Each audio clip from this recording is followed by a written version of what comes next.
Hello everyone, I'm delighted to be back with Michelle Armstrong from Trust Your Supplier, George Johan from Prism. Welcome back, guys. It's good to see you again. Can we have some personal intros? Perhaps Michelle, you could start. Yeah, thank you again for letting me join that today. So my name is Michelle. I am a VP of Value Engineering at Trust Your Supplier. So just again, to give you a little brief introduction into what we are a multi-dimensional third-party risk solution that's basically providing confidence, reliability, integrity, quality of data surrounding your suppliers or sourcing of suppliers right the way through the life cycle, ensuring that you are diligent in understanding risk, compliance, requirements, and ensuring that you can source suppliers throughout that entire process. So thank you very much for inviting me. Thank you, Michelle. Johan? I am Johan. I am one of the co-founders of Prism. We started Prism 4 years ago. Very aware that macro risk has been becoming worse than they have ever have. And at the same time, supply chain and procurement is on the front lines of that change. Those are the ones most impacted. And at the same time, maybe has the fewest tools of any organizations in the corporate hierarchy. That's why we started Prism, to really focus on macro risk in supply chain and procurement. Your colleague, George? Yeah, thank you. So I'm the other co-founder of Prism. Johan introduced the firm there, so maybe I'll just go on a more personal level. My background is actually similar to Johan's anyway, which is split between the world of management consulting and the world of macro risk, which I think is a good explanation of the DNA of our company and why we started it, because we both come from the world of management consulting, where you spend a lot of time working with clients to tailor a specific strategy or understand what they're going to do about something in a very collaborative way, in a very customized way.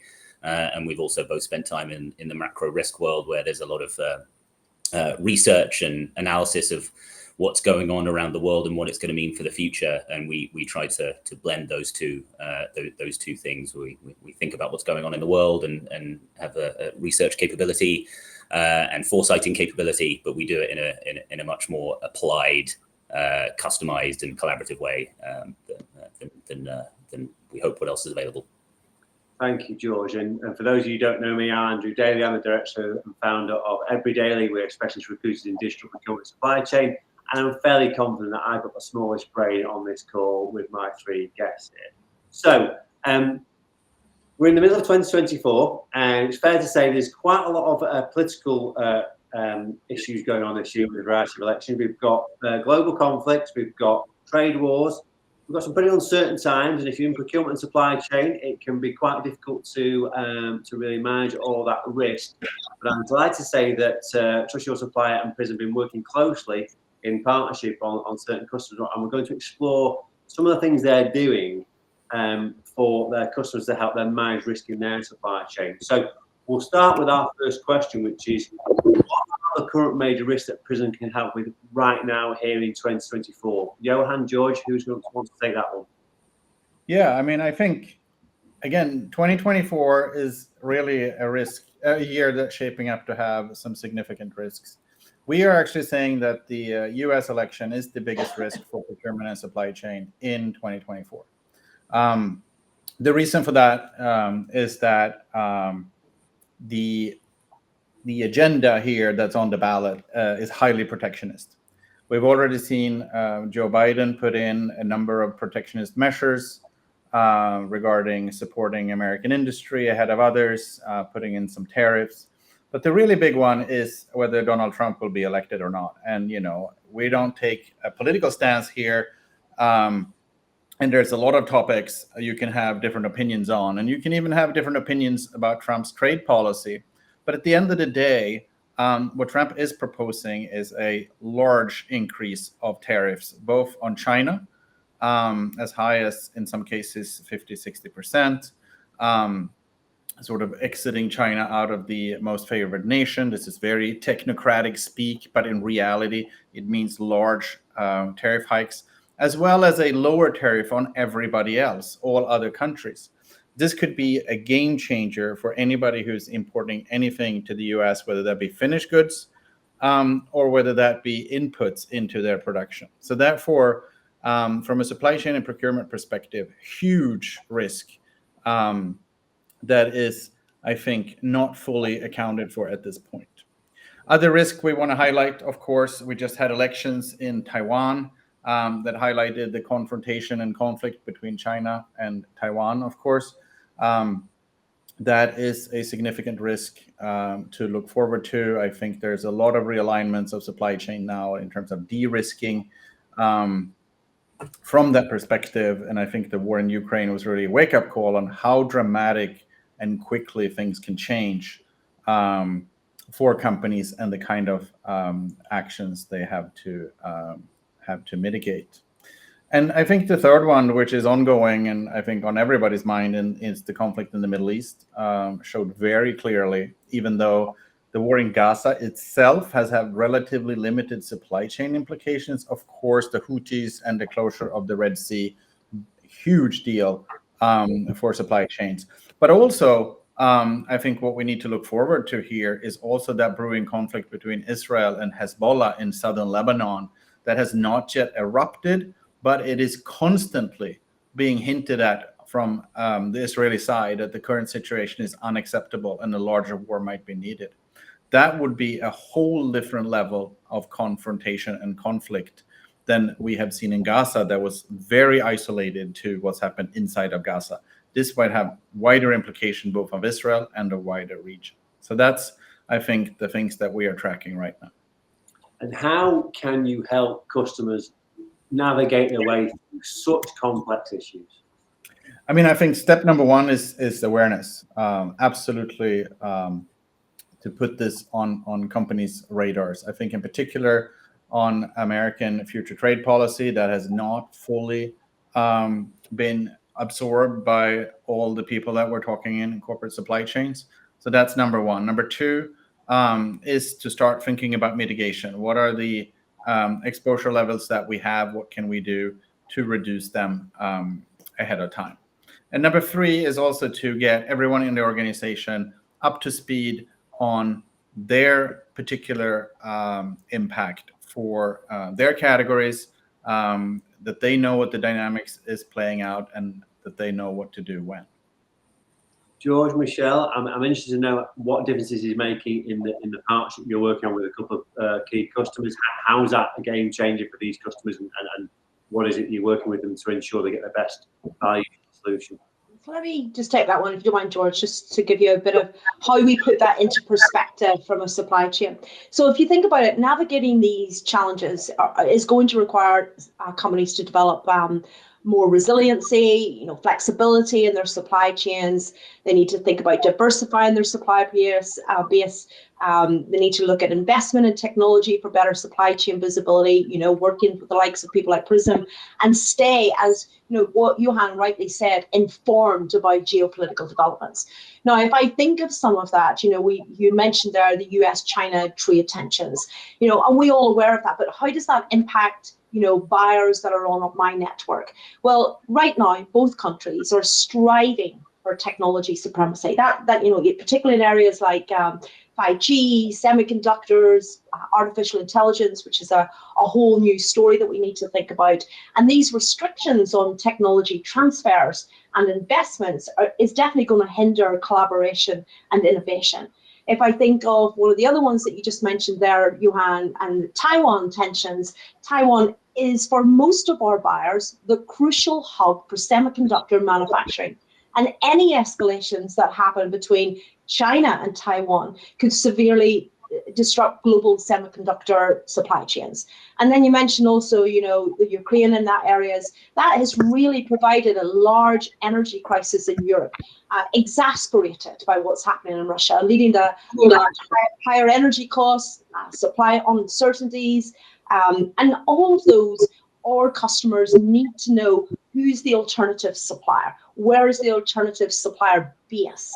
So what we're trying to do is take that information or tell our customers to invest in something like Prism, invest then in Trust Your Supplier so they can source alternative solutions that are still meeting all of their internal due diligence, their regulatory requirements, and do not provide them any additional unwanted risk.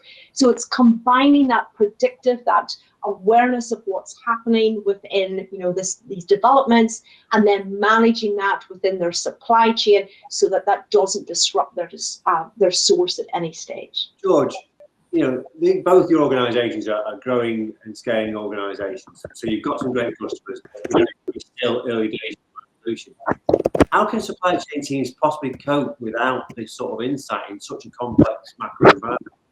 Yeah, I mean, people deal with this in different ways, and we sometimes say that if you have a sizable internal team with people placed around the world who are able to synthesize complex data and trends and then pass that around to the right people in an organization so that they can take actions on it, then some companies do have that set up already, and it sort of varies by industry. There's some older industries that have been very globalized for hundreds of years, and they have very, very sophisticated ways of operating, and that's absolutely core to their business, and that's fantastic. For most companies, they really do not have that, and they're either working with companies like TYS and Prism, or they're doing nothing, and in some senses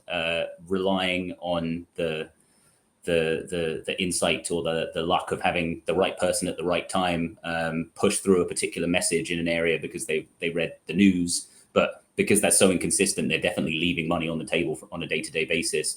And then when the big thing happens and they aren't prepared and their whole team is firefighting and reacting, and then moving things around in an environment where their competitors might have already been prepared, then they tend to then think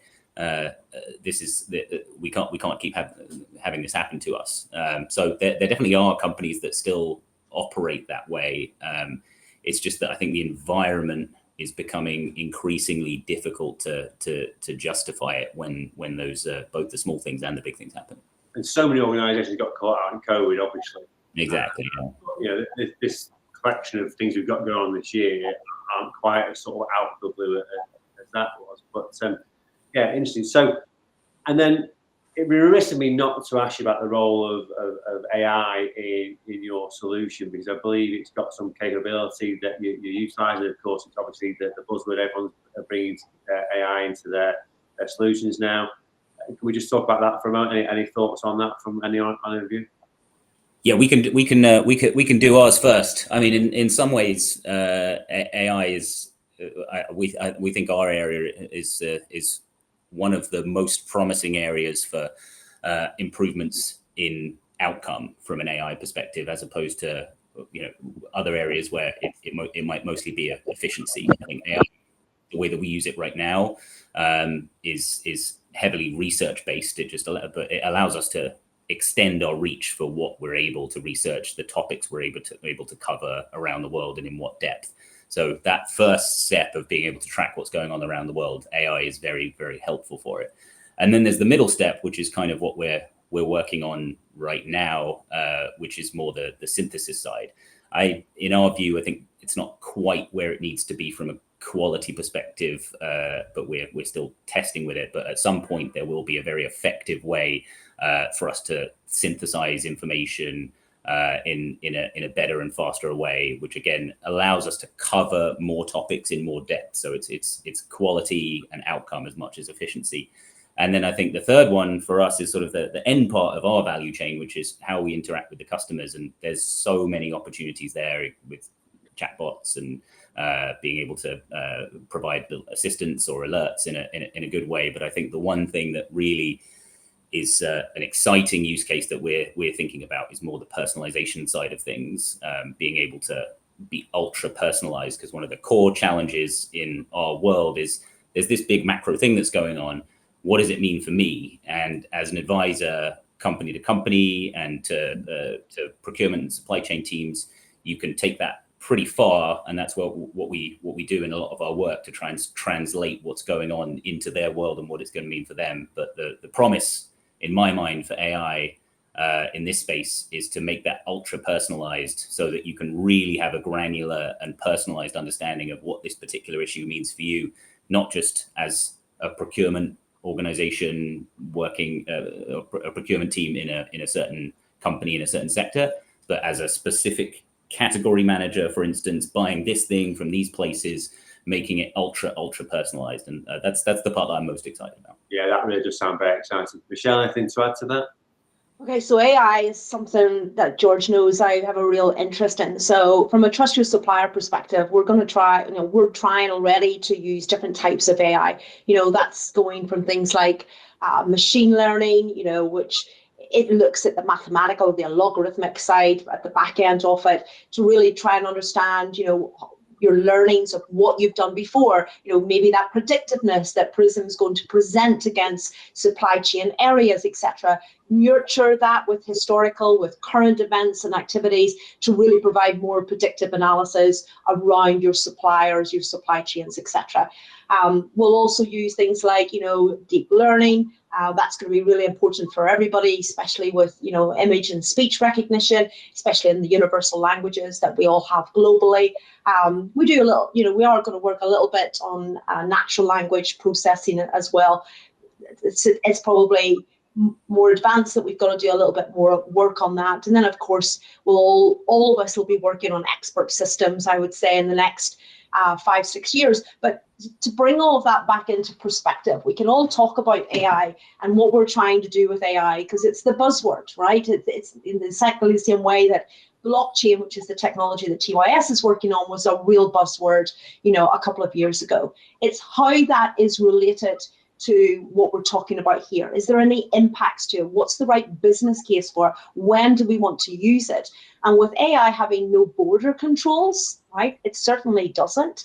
It's again going back to what Prism's doing, is being aware of the challenges of even working within an AI environment. Does that provide any macro risks that our customers need to be aware of?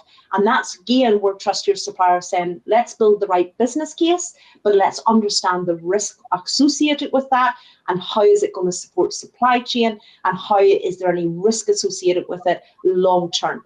Prism provide us with that.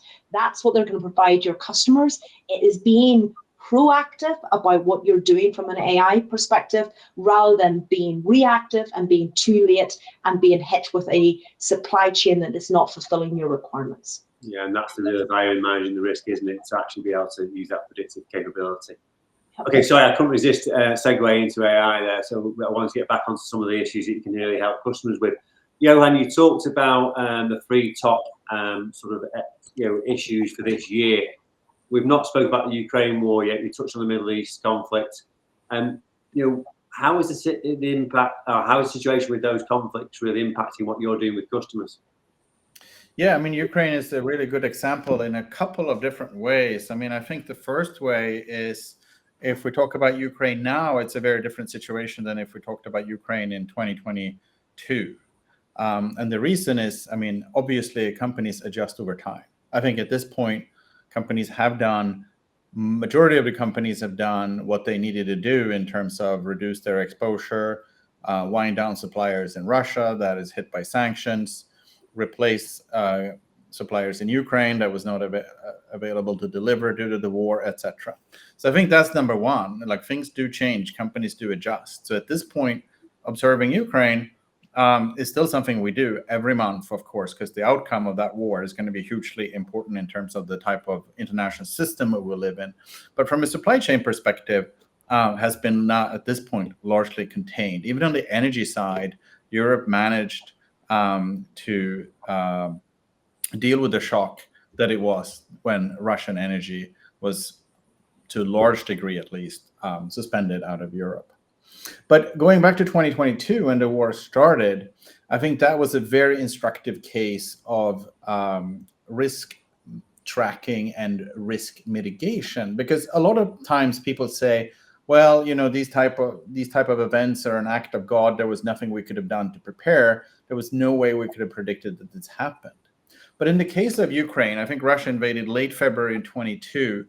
The signs were already there in, say, October, November 21. that is a good 3 to 4 months worth of warning to start at least reducing that blow. And George talked about earlier, how much would you have rather start talking to suppliers before your competitors that did talk to the same suppliers, before they raised their prices because everyone was migrating over to them. And in this particular case, and of course, a lot of intelligence services also did not see this coming, but the US intelligence service in the UK repeatedly warned about this event. But meanwhile, we observed multiple companies just continue as business as usual. And I think the biggest failure here is to recognize the difference between, say, a 5% probability, which is very low, and a, say, 60, 70% probability that's very high. Once we have gone to 60, 70 in, say, November of 21, this is the time to really start doing planning and mitigation, right? Because that risk is quite substantial. And I think Ukraine is a very good case study in how much time you actually do have to prepare, and what would you have wished you'd done in those 3 months ahead of the war, as opposed to those 3 weeks of firefighting that happened after the war and all the costs associated with that. And could you say similar about COVID? Because we saw the origins of COVID, of course, in China, and there was all sorts of media speculation about what was going to happen. Is there a similar sort of parallel with that as well? I think so. And it's interesting. We actually did not cover COVID because we were founded just actually after COVID. But looking back at COVID, I mean, it is remarkable to me that people in December, January of 2019, 2020 observed one of the biggest economic hubs in China just being completely shut down because of a infectious disease, and still not necessarily making the connection that infectious diseases with this level of connectivity that we have today with planes, ships, etc., moving around the world very quickly, would not translate to other cities having to take the same precautions. And again, I feel like there is 1 or 2 examples of successful companies, a retailer in Texas that started thinking about this weeks or even months in advance, but most other companies were just hit like most other people were. But there were definitely warning time. Call it 4 months between the closure or shutdown of Wuhan and the subsequent lockdowns of New York City, for example. There's another nice example within COVID, I think, after the pandemic had started, that once we were more up and running, that was one of our success stories as well, was the interaction between Omicron and the China no COVID policy, which after a couple of years into the pandemic was actually one of the most supply chain disruptive events, and you could absolutely see that coming. We weren't the only ones. I won't take credit for the sort of prediction, as it were. But you could absolutely see that there was going to be a huge problem coming in sort of January. I think it was also 2022. And when the China various different regions had to enter complete lockdown for a period of time, including closing factories, that was very, very supply chain disruptive. You could absolutely see that there was one force that was about to meet another, and there was really no escape. It was inevitable, and that was very predictable, and one of the things that you could one of the warning times that you could gain even within the pandemic. Yeah, some great examples there of what Prism can do. And then just getting back to the politics side of it. So, we've already mentioned there's been a large number of elections already this year. So these are events we know are going to take place, but the outcome of them vary in sort of our ability to predict them. So what we've had so far this year, we've had EU, Mexico, South Africa, Taiwan, India. We've got UK, France, of course, calling a recent snap election, and the big one in the States. Is it different? Is it similar systems that you're using to sort of help customers get the insights, or is it a different model when you've got that sort of your predictability of a particular event but not the outcome? It's a similar approach in terms of how we work with clients. I think one thing we like to say that maybe explains why it's a similar system is we focus less on likelihoods and more on impacts, and that's true across across these types of issues. There's so many different predictors and news outlets and opinion columnists who can have or modelers even who can start thinking in granular detail about the likelihood of one event or another. But really what's missing, especially from a supply chain perspective, is if this happens, what does it mean for us? And so it's similar in this case with elections, where we're not there making a fine-tuned model about who's going to get how many seats in the UK election.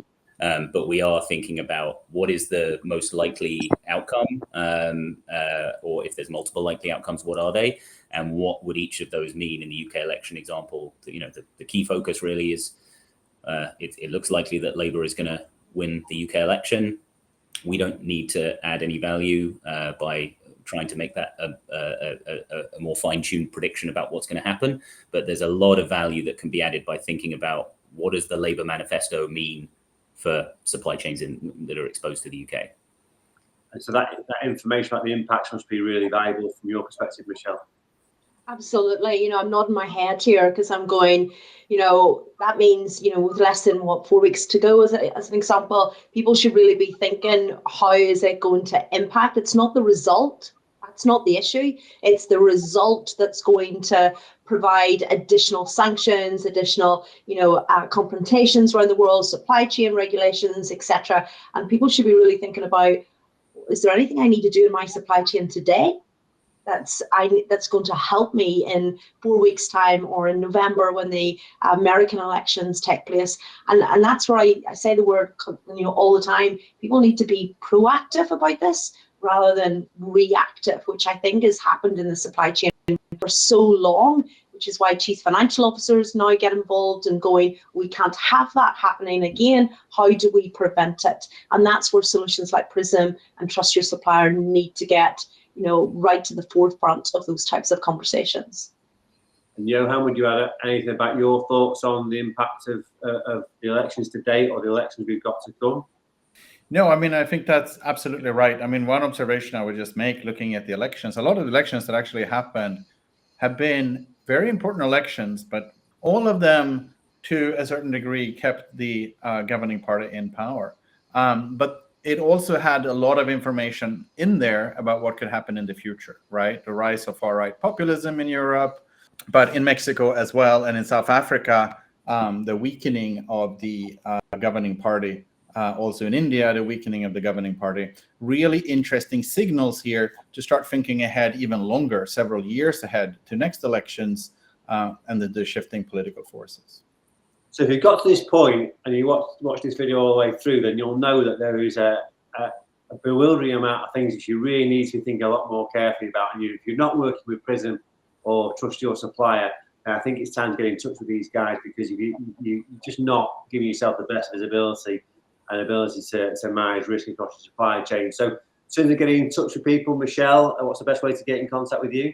Please follow me on LinkedIn. I would say follow Trust Your Supplier on LinkedIn as well. It means that you're getting all of those, updates and regulations, innovations, technology, what you need to be aware of.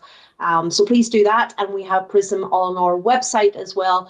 If you can't get hold of them directly, then you can engage through the TYS website. And George, Johan, your website's prism.org.